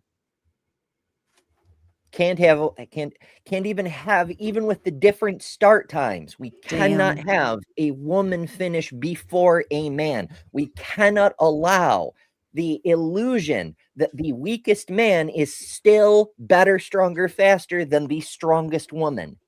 It cannot ever be allowed to be seen. That's just so I pathetic. remember I went on I'm a embarrassed. date. We went bowling. And so in the bowling, I was winning. I don't bowl anymore. And so I could see how the guy was like, agitated. But when I started losing, it was cool then. Of course it was. And I was like, oh yeah, he was like, oh, he was so happy. I don't like that. That bothers I knew me. I could beat you. I was like, you don't know, I was purposely getting gutter balls. Wow. How do you think all of a sudden I went from getting all these strikes and then all of a sudden I got gutter balls? There's a reason why I did that. I'd be embarrassed. I digress. Anyway, right? But it's so funny when it comes, like, a lot of times to the trans issues, it seems like they only try to pick on trans women. They do pick on trans men somewhat, but it's more picked on the women part. And that's what angers me. It's like, you don't do all this stuff for the trans men. Go in the bathrooms and see what parts they have and stuff like that. It's only when it comes to the women's sports of it. Well, there's a few different reasons. That's what angers me so much. And it shows you how much they really don't like women, period. But they can't look at the trans men because the trans men are men who are able to compete with and even beat the cis men, blows apart the lie that there is this insurmountable biological advantage. It just completely disintegrates it. The only way they can try to pretend there's some kind of advantage, which, again, the only reason is for sexism. It's for misogyny. It's to try to keep the women under control and in their place. We need protection from the big, strong men because we can't even beat them in a bicycle race. Oh, no. You know what's There's a funny? reason why it's institutional, but it still looks like we can't even beat them in a bicycle race. You know how, like, well, at least I think anyway, back in the day when the divine kind of reflect mankind, there was women, or I should say goddesses and male goddesses and yada, yada, yada. Similarly, like now today, our culture is so focused on sports. Like that's like the biggest thing in this country for a lot of dudes anyway. But I think for generally a lot of people, they enjoy their sports. But sports doesn't really reflect, at least the sports that are spotlighted and highlighted don't really reflect our society either. Like there's tons of female sports that don't really get love like they should. And they're like crazy athletes. You know what I'm saying? Like some of the like volleyball players and they're freaking great. Bodies are like, God damn. And they just don't get the they don't get the love. It's like it's not reflective. Just like No, the because divine is that's not reflective cultural. of The us either. spot it's exactly the same as what we're talking about here. The spotlight has to be on white achievement and how wonderful white society is and how black people are a drain on society for the same reason. All good things come from men, and women, they exist, but they're not that great because the sports isn't really what they're supposed to be doing. They should be in the kitchen making sandwiches. Like we're going to allow them to play because we're a magnanimous society, but this isn't really what they should be doing. But if you look at it, if you put them head to head, every year I think the Harlem Globetrotters put on a performance against the Generals, and the Globetrotters, they aren't a pro basketball team or whatever, but they practice all the time, and they can do all kinds of tricks. They run circles around the Generals, literally, because they practice as a team, whereas men's basketball is all about the superstar and who can get the most dunks and shit. And it's a similar distinction between men's and women's basketball. Women's basketball teams are very oriented around the team. There might be one player who's better at shooting than others, and the team will try to leverage that. But the majority of the strategy are about teamwork, collectively outmaneuvering the other team. Men's basketball is give me the ball, I'm gonna shoot, all that kind of shit. And you can really, really see the difference. While an individual male athlete might be able to outscore a given female athlete, team versus team, women's basketball will blow the fucking shit out of, I should rephrase that, will beat the ever-loving shit out of most men's teams. Like if you take LeBron, for example, whatever the fuck team he's on now, bench his team and have LeBron go against a woman player, he'll probably win. But if you have his whole team against her whole team, he'll probably lose, because it's a difference in the way the groups play. Women's basketball is much more about the sport rather than the fame and celebrity of any specific player. Although there are a few specific players that are definitely worth watching. I'm being petty. That's why I like how, can't think of her name. My mind is blank, but Karl Malone's daughter has won several championship rings, and he didn't win one, and that's when he disowned her. Oh, and she came in. And Karl Malone, that's another subject in itself, to find out what kind of person he really was. He was a pedophile creep, but his daughter has won several championship rings. And all this stuff, it seems like we're tangenting way the hell off the topic. I know. Yeah, but all this stuff is related because it's all the same oppression for the same reason. Yeah. Yep. Very much so. I'm getting tired looking at this man on the screen, though. Same. Yeah. All right, let's take one more break. While we still have time to take breaks, and then I don't know. Do you guys want to try to finish this video? We're not quite halfway through. Let's try to power. It ain't that long. It's infuriating, but I am enjoying tearing it apart. Yes. Okay.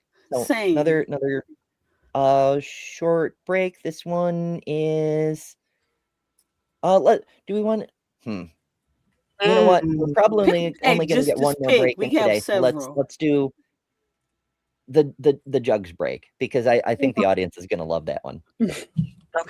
Yeah. All right. 2.5 minutes. I did. You're watching Java and Jugs. Yes, the Java is coffee. Yes, the Jugs are, well, you're adults, you've noticed. We're stepping away for a quick bio break. That's right, hydration checks, caffeine refills, and the collective experience of trying to stand up gracefully when gravity has opinions. While we're gone, take a moment to appreciate the important things in life. Critical thinking, religious skepticism, and the miracle of supportive undergarments. When we're back, we'll be questioning gods, institutions, and anyone who thinks women can't talk politics without being distracting. Java and Jugs, brains up here, boobs also here, evidence everywhere. Stay tuned. We'll be right back.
Ooh, that was And we're good, back. Jess. Thank you. Jug I filled love that. guy. Yeah, I know. You just Love those Everybody jugs. loves boobies. Everybody loves boobies. Boobies. Hell yeah. everybody was just talking about Jess, boobies. that was fantastic. I had a feeling people would like that. Now, Jess also made a third break. There's a Java break, a Jug break, and a supported by break. But since it's probably the last break of this show, I thought y'all might appreciate checking that one out. So make Yeah. sure to tune in next week to observe the Java break and also the Jugs break again. I can't wait. I can't wait to see it. Yeah. We can also It's put brilliant. like People yours chanting in there, chat, you going know, Jugs, if Jugs, you die, you Jugs, die. Jugs. If you die, you die is a good one. All right, let's try to wrap up this fella here before I gotta scoot, because as all the world knows, immediately following this show, I will be we're there. doing Learn Together Live over at my place. I've got Deviant Outcast joining today to tell us about ancient Egyptian technology and the through line of how humans became humans today with our tools and whatnot. And it should be really neat. So I hope you join us. That's at my place at Better Than Ember at the top of the hour. So we only have a little over 20 minutes. We got to power through, you guys. Yeah. So let's try to nail this. Oh, Jesus. I am bad with wording today. At least I'm not trying to blow him. Holy crap. Narrow the school achievement gap. Electing more Black politicians and appointing more Black government officials can't compensate for these cultural deficiencies either. Again, hiring more doctors won't fix the reading crisis. Electing more Black politicians, more representation, it won't change Black culture, but that's not what that's for. It will show that Black people have an opportunity. It will allow Black voices to be heard. It will help shape policy in a way that will stop deliberately fucking over Black communities, hopefully, which will change the cultural aspects that our friend here is not happy about. Black mayors, congressmen, senators, police chiefs, and school superintendents have become commonplace since the 1970s. Even the election of a Black president, twice, failed to close the racial divide in many key measures. So that there's no more racism, but also representation won't completely erase the racism. There's no more racism because Obama got elected, but also the fact Obama got elected didn't completely eliminate racism, and therefore it's ineffective and pointless. If it didn't wipe away 100% of the problem, it was ineffective and pointless. That's how we judge things. Yes. It might be a little It's dumb, literally a but black and how are white you gonna fallacy. erase And somebody's he's doing it on mindset? purpose. Only through education, Kelly. If at all. People's White racism is difference. through their own mindset. We can't change somebody's mind if they don't like somebody because of their color of their skin or some other reason. That's their own ideology. Mm-hmm. Yeah. It's Obama's fault we still have racists. Weirdly, there are people who say that. There's Damn you, people like Barack. the whole Proud Boys thing, the tiki torches in Virginia, all of that shit. Trump and his cronies are like, oh well, this is Obama's fault. He brought them all out. He made there be a white pride movement. I have literally Really? heard that from people here. Yeah, I have literally heard that out of the mouths of people here. And I'm just like, are you out of your fucking mind, people? Yeah, it was one video where a man was talking about black people are mad. We're not, well, a black person, I'm saying we're not mad that they wanted to do their white-owned society in Arkansas. And then he was like, black people, why don't y'all just do it? And I was like, and so Monty Mayer, that is my Shira. I love her. I can't I love her too.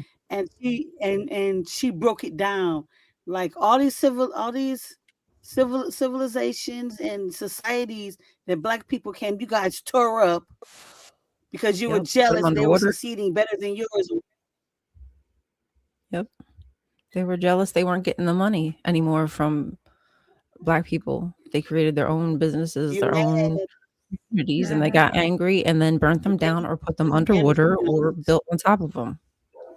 Yeah. So it doesn't matter what we do. It's never going to be good enough, ever. Mm-hmm. Yep. And poverty, home ownership, and incomes all grew wider under President Obama. Discussion. I'm not sure that's true. Like, he's just throwing out claims here. He's not demonstrating anything to back them up. I'm not sure that's true. But also, if that is true, I'm not sure that makes the point he thinks it's making. We don't have time to break down all the things. I just want to point out that he's not showing that's true. And even if it were, it isn't necessarily supporting the point he thinks. Because, like, for example, what the fuck is the president supposed to do about home ownership percentages? You know, it's like saying gas prices are Biden's fault. What the fuck do you mean? Under President Obama. Discussion of antisocial behavior in poor black communities, let alone the possibility that it plays a significant role in racial inequality, has become another casualty of the post-60s era. King and other black casualty to talk about a social position as a casualty in a video about a man who was assassinated is wild. Right, but you won't say assassination. It's not King, it's conservative policy that's the real victim here.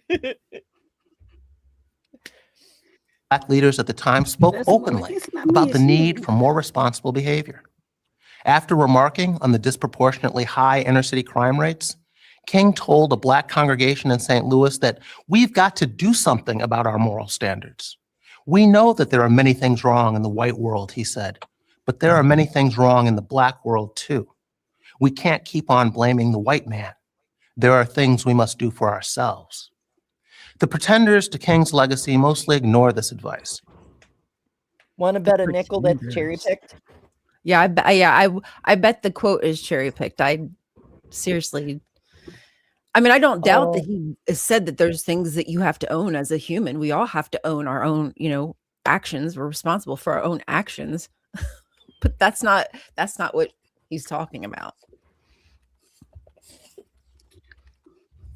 This is another thing you learn from counter-apologetics. That part I do agree to a certain extent. Like, oh my goodness. Okay, so first of all, here's the Google search results. For MLK, we can't keep blaming the white man. Manhattan Institute, Wall Street Journal, American Enterprise Institute. I don't know who Blaska Policy Works is, but whatever. And then court, like there are nothing that isn't hyper conservative and billionaire owned. Like using that think quote. tank, Rupert Murdoch property and conservative think tank. And then whoever this Blaska policy thing is, like, shouldn't that say something? something? What are we doing? Shouldn't that say something right there? Reddit. Okay, Stanford. Maybe we can find something in Stanford. Let's find out. The Chicago campaign. Let's do a search. White man. Nope, not that one. And that's the only reference in here. The quote is, "We also come here today to affirm that we will no longer sit idly by in agonizing deprivation and wait on others to provide our freedom. We will be sadly mistaken if we think freedom is some lavish dish that the federal government and the white man will pass out on a silver platter while Negro merely furnishes the appetite. Freedom is never voluntarily granted by the oppressor." Let's freedom is never voluntarily granted by the oppressor. It must be demanded by the oppressed. It's not given. It's taken. So that's what King had to say about the white man, at least in this speech, this Chicago speech. Again, I don't know what the fuck they're talking about, but there doesn't seem to be any source for it other than the think tank this dude works for and other people reporting on that think tank, with the possible exception of this other think tank.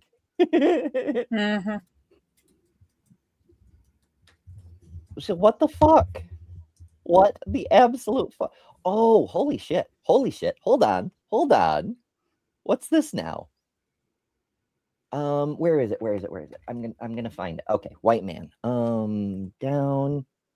Nope. Down here. King's successors mostly ignore this advice, preferring it's. Is this man on the PragerU video? Is he just reading out this article from his own thing? Did they just make a video version of this article? I don't know. Probably. Like word for word what he just said. Holy shit. That's what it looks like. Oh, goodness. Okay. Congregation in St. Louis. Quote, "We've got to do something about our own moral standards." I'll try to do a search for that one. I realize this detour is going to almost definitely put us over our thing, but I really want to try to get to the bottom of this. Okay. Skeptics Stack Exchange. Oh, let's have a look here. That's my alarm that I have to go set up the other show. The quote is paraphrased. It is not a quote, and it's mixing up Dr. King's statements about New York and St. Louis. Here's the real quote, starting with the second sentence of this section we extracted from Dr. King's speech given 57 years ago on 5 December 1957. Some Things We Must Do, delivered at the Second Annual Institute on Nonviolence in Montgomery, Alabama. Quote, I'll make this bigger so y'all can see. Quote, "Let us be honest with ourselves and say that our standards have lagged behind at many points. Negroes constitute 10% of the population of New York City, and yet they commit 35% of the crime. St. Louis, Missouri, Negroes constitute 26% of the population, and yet 76% of the persons on the list for aid to dependent children are Negroes. We have 8 times more illegitimacy than white persons. We've got to face all these things. We must work to improve these standards. We must sit down quietly by the wayside and ask ourselves, where can we improve? What are the things that white people are saying about us? They say that we want integration because we want to marry white people. That's where it always goes, isn't it? You know, oh, gay people get married, you're going to marry your dog. They're taking our jobs and they're taking our women. That's it. Holy shit. We know that's a falsehood. We know that. We don't have to worry about that. Then on the other hand, they say some other things about us, and maybe there is some truth in them. Maybe we could be more sanitary. Maybe we could be a little more clean. You may not have enough money to take a weekend trip to Paris, France, and buy all the fascinating and enticing perfumes. You may not be able to do that, but you are not so poor you cannot buy a 5-cent bar of soap so that you can wash before word inaudible. It's a transcript from an audio recording, apparently. Another thing, my friends, we kill each other too much. We cut up each other too much. There's something we can do. We've got to go down in this quiet hour and think about this thing. We've got to lift our moral standards at every hand, at every point. You may not have a PhD degree. You may not have an MA degree. You may not have an AB degree. But the great thing about life is that any man can be good and honest and ethical and moral and can have character. We must walk the street every day and let people know that as we walk the street, we aren't thinking about sex every time we turn around. It's another one we hear all the time today. We are not animals to be degraded at every moment. We know that we are made for the stars, created for eternity, born for the everlasting, and we stand by it.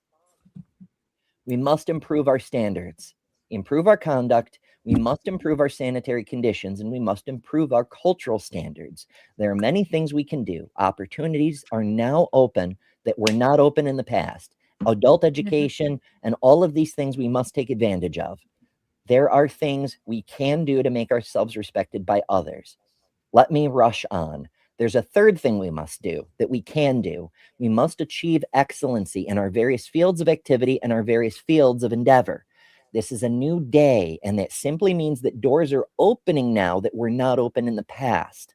Opportunities stand before us now that did not stand before us in the past. And the great challenge before the Negro at this hour is to be ready to enter these doors as they open. Ralph Waldo Emerson said in an essay back in 1871 that if a man can write a better book or preach a better sermon or make a better mousetrap than his neighbor, if he builds his house in the woods, the world will make a beaten path to his door.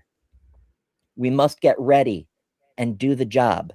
The opportunities will stand there for us. That is what he actually said. So he basically just made it up. Well, it seems like he pieced together parts from two different sermons.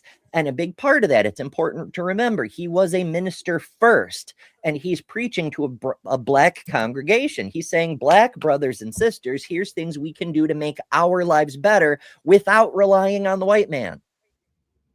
Mm-hmm. That's not to say all the problems facing Black people are Black people's fault. Those two things are not even in the same zip code. No, holy shit. He's saying take responsibility for what you can take responsibility for. Isn't that what we all should do? Like, god damn. Mm-hmm. So, yeah, I'm glad we weirdly wound our way around to some words from Dr. King, words that I had never heard before. Really good words. I'm pretty pissed off that that dude chopped it up like that. And again, like we said before, a lie will, a lie will spread faster than the truth. A lie will make it around the world before the truth gets its boots on. That's the one. Yes. So he's already got that article out there. So now if you search it, something comes up. Oh, it's probably true. Something came up. I got a hit. He must have said that. Shit's unbelievable. So before I go, quick highlights, notes. The government has always been oppressive. It's just changing different forms to whatever socially acceptable, whatever will get minimal consequences. So all the whatevers. But it's always been that way. From the days of slavery to the operations against Dr. King to the modern state censorship of information. and spying on everyone. You know, it's always been this way. It just keeps mutating forms. Protesting. Keep going. Keep being loud. Keep being visible. They cannot ignore you if you refuse to go away. That's one of King's biggest lessons. But also take care of yourself, like he was just talking about in that sermon. Don't make it entirely about what you need the state to do, or the white population to do, or the cis population to do, or the religious population to do, or whatever the majority happens to be in your specific struggle.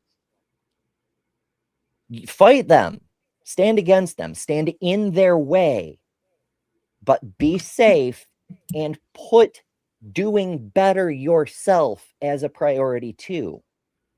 Look at what they're saying about you, what they used to tear you down, and try to do better about that so they lose that weapon of criticism. Agree. Hell yeah. All right. I've got to set up the next show, so I'm going to scoot.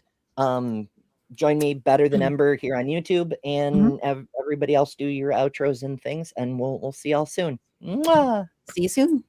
Anybody have anything they'd like to discuss before we leave today? I mean, we got to plug the three of, well, you're welcome to join Jess as always. But the Black Non-Believers live stream tonight, 7 p.m. on Black Non-Believers channel. Tune in or be square. We will be there. Seth Amber's Apostate will be there as well. Matt Dillahunty, Arden Hart. Oh. Cool. Goddess Engineer, Cynthia McDonald, Secular Rarity, Dr. Ben will all be in company of us. So if you want to be where all the cool people are, you're going to tune in tonight, 7 p.m. Then after, I'm going to have a little after party where we're going to just play games and laugh and talk for an hour or so on my channel. Awesome. So it's going to be a fun time with us. Yes. Can I do some trivia tonight on your channel? Maybe. Yeah. I don't know. I'm trying to set something. I know Dr. Ben always uses food. What you call that? My mind is blank now. But there's certain apps they use. He uses. So I'm gonna figure that out. Oh, Jackbox. That's what it is. I don't know if it's anything other games is used. I love Jackbox. Yeah, we figure it out. So if you guys know some games and stuff, we can play. We do Jackbox and other things. So thank you for tuning in on this episode, everybody. Yes. You, Lilith, you got anything? Yeah, actually, there's politicality on Thursdays that me and the Kentucky Atheist Joe, we are now doing politicality on Thursdays and talking about the political stuff. So it's so make sure you're subscribed to fantastic. It's a great, it's streamed both on Kentucky Atheist and my channel, which is Lil of All Trades. So. And Jess, what about you? Anything, my dear? I've been working on Extinct Explained over on my channel, where I put out approximately 5-minute videos just explaining something interesting that I like, and I felt like putting it out there. So if you want to watch it, you can. If you don't want to watch it, that's fine too. But it's pretty fun. Come join me. And sometimes with this lady up here, we do Reasonably Crafty. And we invite our friend Deviant Outcast, or anybody is welcome to come and craft with us, really, while we chit chat about secular stuff, and we have a good time with it. Everyone's welcome over at How to Rule an Asteroid.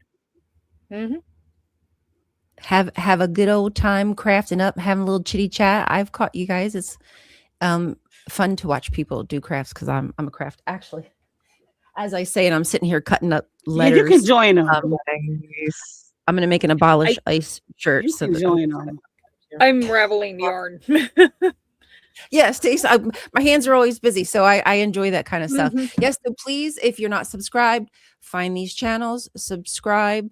I put out a long form video a couple days ago, and I also one I think is coming out either tonight or tomorrow, another long form video. So you might want to check those out about Scientology, ICE, connections to Israel, Erica Kirk, TPUSA, lots of fun stuff. We should get out of here because Ember's going to be starting. Love you guys. Thank you so much for being Yes. here. We appreciate you. Bye, Have a everybody. wonderful Thanks day. for tuning in. Don't forget to join See tonight. you tonight.